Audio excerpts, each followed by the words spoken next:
আজি বনালোঁ বাদামৰ চাটনি। এই চাটনিবিধ একেবাৰে কম সময়ত হোৱা এবিধ চাটনি, 5 মিনিটমানৰ ভিতৰতে হৈ যাব। আৰু এই চাটনিবিধ খাবলৈ বহুত বেছি টেষ্টি হয়। ৰুটি, ডোচা, ভাত সকলোৰে লগতে খাব পাৰি। তেনেহ'লে ভিডিঅ'টোলৈ আগবাঢ়ো আহক, কেনেধৰণেনো বনাইছোঁ। গুড মৰ্ণিং এভৰিৱান, মোৰ অন্য এটি ভিডিঅ'লৈ সকলোকে স্বাগতম জনাইছোঁ। এয়া মই বাদাম লৈছোঁ। বাদামখিনি মোৰ ভাজি ৰখা আছিলে। মই গোটেই বাকলিখিনি হাতেৰে মোহাৰি ভালদৰে এৰুৱাই লৈছোঁ।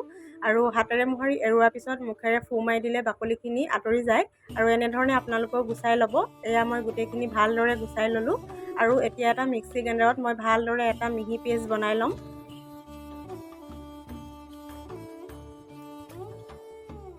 আৰু এই পেষ্টটোত আধা কাপমান জোখৰে মই অকণমান পানী দি লৈছোঁ।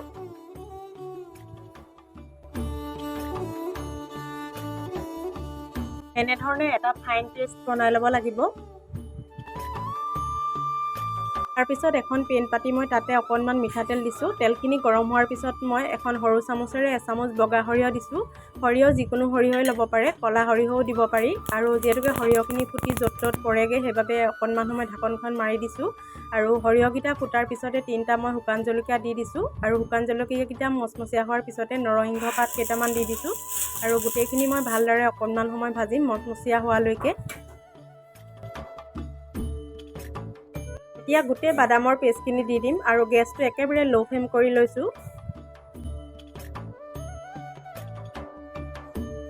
এনেধৰণে লৰাই লৰাই অলপ সময় ভাজিম। আৰু মিক্সি বাতিটো খালি একাপমান জোখাৰে মই আকৌ একাপ পানী দি দিম।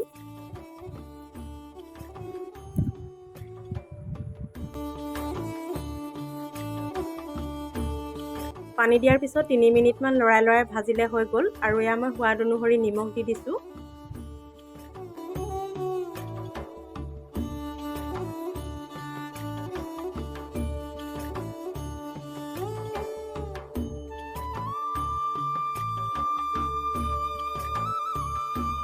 আৰু এয়া চাটনিকণো ডাঠ হৈ পৰিছে। এতিয়া গেছটো অফ কৰি দিম। আৰু এই চাটনিবিধ ঠাণ্ডা হ'লে খাবলৈ বেছি টেষ্ট লাগে।